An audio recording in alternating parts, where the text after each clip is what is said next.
menuju janji Allah, yaitu surga yang kekal yang Allah sediakan bagi kita semua. Kita mengambil Alkitab kita terambil dari Yohanes 14 ayat yang ke-6, berbunyi, kata Yesus kepadanya, Akulah jalan dan kebenaran dan hidup. Tidak seorang pun yang datang kepada Bapa kalau tidak melalui aku. Sekiranya kamu mengenal aku, pasti kamu juga mengenal Bapa-Ku. Sekarang ini kamu mengenal Dia dan kamu telah melihat Dia. Puji Tuhan, kebenaran firman Tuhan ini berkata bahwa saya memberi perikop judul dalam kebenaran firman Tuhan pada siang hari ini adalah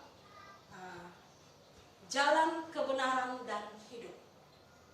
Di dalam kehidupan manusia banyak sekali tujuan kehidupan manusia. Tetapi di dalam kita memilih sesuatu tujuan yang pasti di dalam kehidupan kita adalah sesuatu yang harus membawa kita kepada sesuatu yang benar.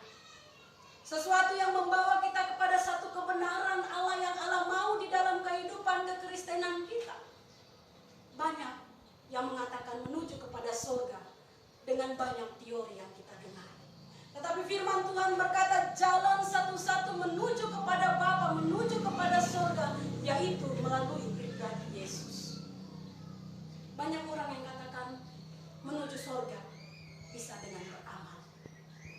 Saya mau kasih salah satu ilustrasi dalam kehidupan kita semua pada siang hari ini. Oke, kalau dengan beramal. Contohnya satu ilustrasi saya mau kasih. Saudara melakukan satu pelanggaran lalu lintas. Di situ saudara bilang, Pak Polisi, sebentar.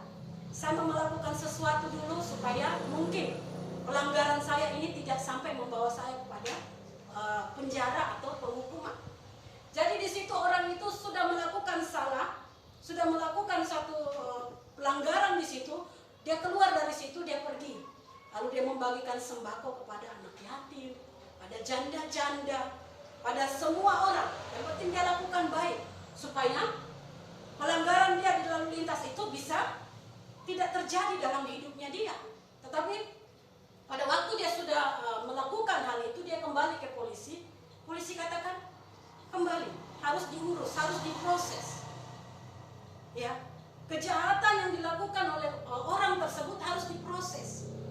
Bukan karena niat baiknya dia sudah melakukan baik, lalu kejahatan itu sudah ditutupi oleh niat baiknya dia, bukan.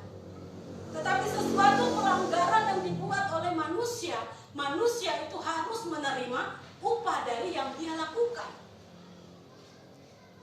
Pelanggaran yang dia lakukan bukan karena niat baik, kita sudah melakukan satu pelanggaran, lalu kita membuat niat baik, lalu kita sudah terlewati dari masalah itu, bukan. Tetapi yang di firman Tuhan katakan di dalam kebenaran firman Tuhan ini adalah bagaimana cara Allah untuk membebaskan manusia dari perbudakan dosa. Bukan manusia yang menggantikan saudara, tergantung di atas kayu salib. Allah Bapa, Dia datang ke dunia ini, Dia rela tergantung di atas kayu salib, mengambil dosa saudara dan saya. Dia menggantikan dengan sukacita, damai sejahtera dalam kehidupan kita. Makanya firman Tuhan katakan, Akulah jalan kebenaran dan hidup. Tidak ada seorang pun yang datang kepada Bapa kalau tidak melalui pribadi Yesus. Bukan dia tergantung sebagai manusia, tapi dia rela datang sebagai Allah. Dia meninggalkan satu kemuliaannya di sorga demi saudara dan saya. Dia meninggalkan sesuatu kemuliaan yang begitu luar biasa yang seharusnya dia miliki dalam kehidupannya. Dia mau tanggalkan itu. Dia mau tahu susahnya bagaimana saudara dan saya. Penderitaan di dunia ini dia mau turut rasakan. Bahkan firman Tuhan katakan penderitaan yang manusia rasa, Yesus lebih dari setiap penderitaan yang manusia rasa. Sehingga Yesus bisa memberikan jalan bagi kita, orang yang tidak pernah ada dalam proses, saudara. Dia tidak akan bisa memberikan sesuatu yang pendapat yang baik dalam orang yang bermasalah. Tetapi Yesus sudah masuk dalam hal itu. Sehingga kalau kita bilang, oh Yesus, kita ada dalam masalah ini, Yesus katakan, saya bisa memberikan jalan keluar. Karena saya sudah dari situ. Penderitaan itu saya sudah lewati dalam kehidupan saya. Saya bisa memberikan jalan keluar. banyak jalan menuju Roma. Banyak jalan yang menuju, mungkin kita mengetahui banyak agama-agama yang memberikan jalan. Tetapi firman Tuhan katakan, Yesus katakan kepada murid-muridnya pada waktu itu, akulah jalan, kebenaran dan hidup. Yesus yang sampaikan kepada murid-muridnya pada waktu itu adalah satu makna yang dimana Yesus akan diserahkan untuk disalib. Ayat yang ke-13 dikatakan dia cuci kaki murid-muridnya, saudara. Dia cuci kaki murid-muridnya. Satu rendah hati yang begitu luar biasa. Ya, kalau kita tahu ilmu padi semakin berisi semakin merendah. Itulah Yesus di dalam kehidupan keseharian dia di tengah-tengah murid-muridnya. Karena dia tahu pada waktunya dia akan berpisah dengan murid-muridnya. Petrus katakan, Tuhan, jangan cuci kakiku Tuhan. Tidak layak engkau cuci kaki. Tapi Yesus katakan, Yesus kerjakan ini karena itu untuk kehendak Bapa. Untuk terakhir kalinya Yesus bilang mereka. Karena engkau tidak tahu waktuku sudah dekat, kata Tuhan kepada Petrus. Lalu Petrus katakan, Tuhan, jangan kakiku, tapi tangan dan kepalaku basuhlah. Yesus katakan yang sudah mandi itu sudah bersih. Yang perlu dibersihkan adalah kaki. Ya, berarti di sini dikatakan Yesus mulai membasuh kaki murid-murid Tuhan Yesus. Lalu Yesus katakan kepada mereka, ya, Thomas kurang percaya dengan apa yang Yesus sampaikan kepadanya. Dia katakan kepada Yesus, siapa itu Bapa? Ini mewakili pertanyaan orang-orang Kristen saat ini dari Thomas. Siapakah itu Bapa? Yesus katakan, Bapa di dalam saya di dalam Bapa. Berarti saya dan Bapa adalah apa? Kalau Yesus di dalam Bapa, Bapa di dalam Yesus berarti satu, saudara. Ya, dari situlah Thomas meragukan hal itu. Tetapi Yesus katakan, nanti ada salah satu di antara kalian yang akan mengkhianati aku. Ya, itu siapa? Yudas. Yudas yang akan mengkhianati Tuhan. Tuhan sudah sampaikan itu kepada mereka. Dan itu semua akan terjadi karena kehendak Allah. Bukan karena kehendak dari manusia, tetapi kehendak Allah. Semua proses itu terjadi di dalam kehidupan manusia. Ya, di dalam kehidupan dari pribadi Yesus. Kita tahu bahwa selama 3,5 tahun perjalanan Yesus bersama murid-muridnya, mereka melihat banyak mujizat yang Yesus lakukan. Mereka melihat ada sesuatu yang luar biasa yang Yesus buat pada waktu itu. Mereka menginginkan, ya pada waktu itu bangsa orang-orang Israel ini, mereka dijajah oleh Romawi. Murid-murid ini menginginkan bahwa Yesus harus tampil untuk berperang dan bisa memenangkan peperangan itu dan memberikan mereka satu kemerdekaan dari penjajahan bangsa Romawi. Tetapi pada waktu mereka mendengar bahwa Yesus akan menyerahkan dirinya untuk disalib, mereka mulai kecewa. Mereka mulai merasa bahwa kenapa Yesus disalib. Mereka tidak tahu apa menjadi visi misi Allah di dalam kehidupan manusia. Tetapi yang mereka tahu bahwa mereka mau Yesus melakukan sesuatu sesuai dengan apa yang mereka mau. Bukan apa yang menjadi kehendak Allah Bapa. Terkadang kehidupan manusia kita seperti murid-murid Tuhan Yesus. Kita mau melakukan segala sesuatu apa menjadi kehendak kita. Bukan apa menjadi kehendak firman Tuhan. Kita mau berpikir, kita mau melakukan segala sesuatu itu sesuai dengan maunya kita. Tetapi kalau kadang-kadang maunya kita terkadang membawa kita kepada satu kebinasaan. Yesus tahu apa yang harus Yesus perbuat dalam kehidupan saudara dan saya. Yesus tahu apa yang saudara dan saya butuhkan dalam kehidupan kita lebih dari apa yang kita tahu dalam hidup kita sendiri. Yesus tahu apa yang kita perlukan dalam kehidupan kita lebih dari diri kita sendiri, saudara. Sehingga pada waktu murid-muridnya mau menginginkan sesuatu yang beda dari apa menjadi kehendak Allah, di situ Yesus katakan kepada mereka.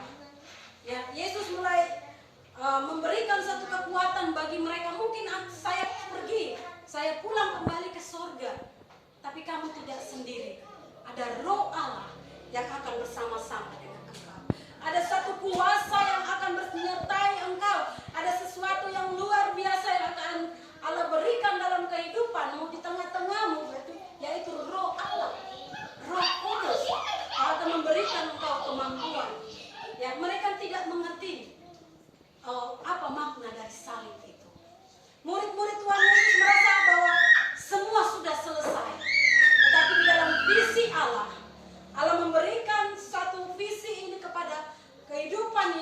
disalib untuk menebus setiap pelanggaran dosa manusia.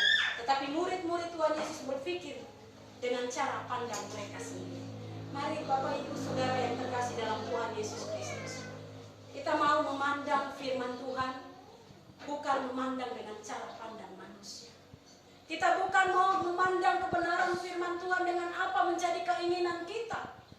Ya, tetapi firman Tuhan adalah firman yang dapat mengubah segala sesuatu dalam kehidupan kita yang tidak baik menjadi baik. Yang tidak berkenan di hadapan Tuhan menjadi sesuatu yang berkenan di hadapan Tuhan. Bahkan firman Tuhan berkata, untuk bisa diubah menjadi berkat bagi saudara dan saya. Asalkan kebenaran Allah tinggal di dalam kehidupan kita.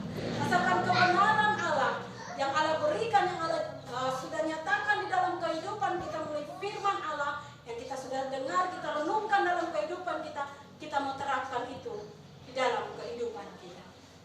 Dan di sini dipertegaskan, Yesus katakan kepada murid-murid, bukan saja datang kepada murid-murid saudara, datang juga kepada kepribadian kita, datang juga di dalam kehidupan kita.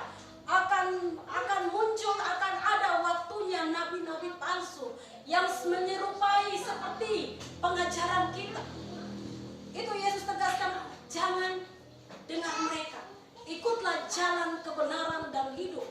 Yesus tegaskan kepada murid-murid pada siang hari ini, kembali lagi firman Tuhan tegaskan kepada kita bahwa Yesuslah satu-satunya jalan kebenaran dan hidup menuju kepada surga yang kekal yang Tuhan sediakan bagi saudara dan saya. Mari kita tetap pegang teguh kebenaran Allah.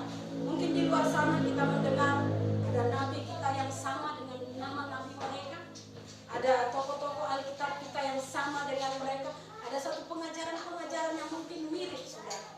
Yesus sudah sampaikan kepada murid saudara, kokoh iman mereka, kuat iman mereka, dan pada siang hari ini kebenaran ini datang dalam kehidupan kita, menguatkan kembali kita, yaitu jalan kebenaran dan hidup menuju kepada surga yang kekal, yaitu melalui pribadi Yesus.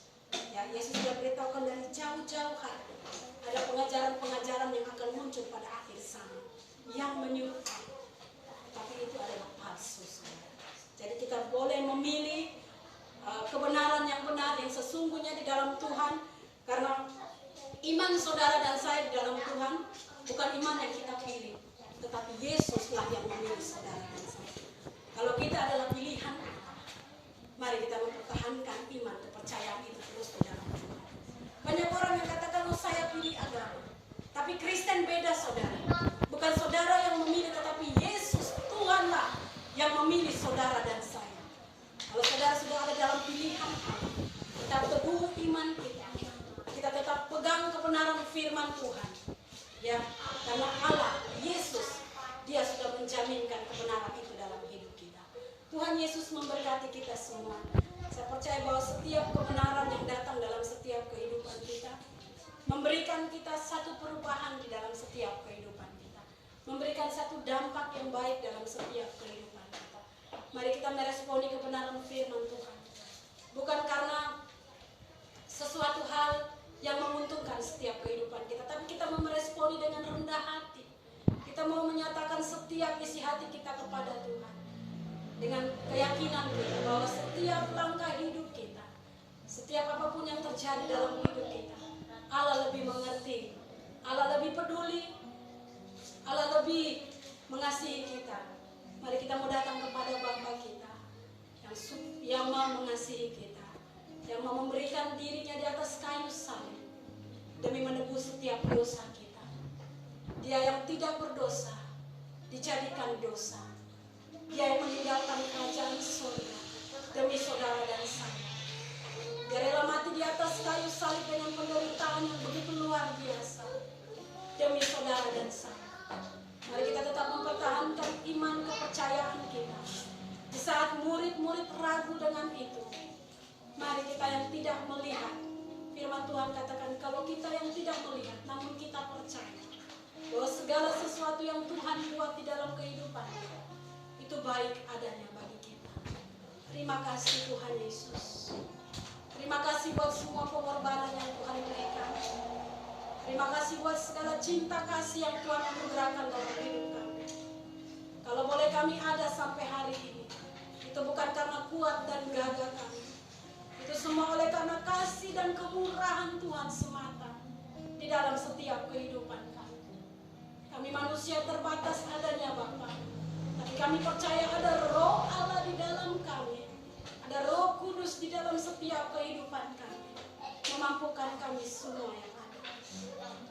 Terima kasih banyak Tuhan. Terima kasih banyak. Terima kasih Bapak. Terima kasih.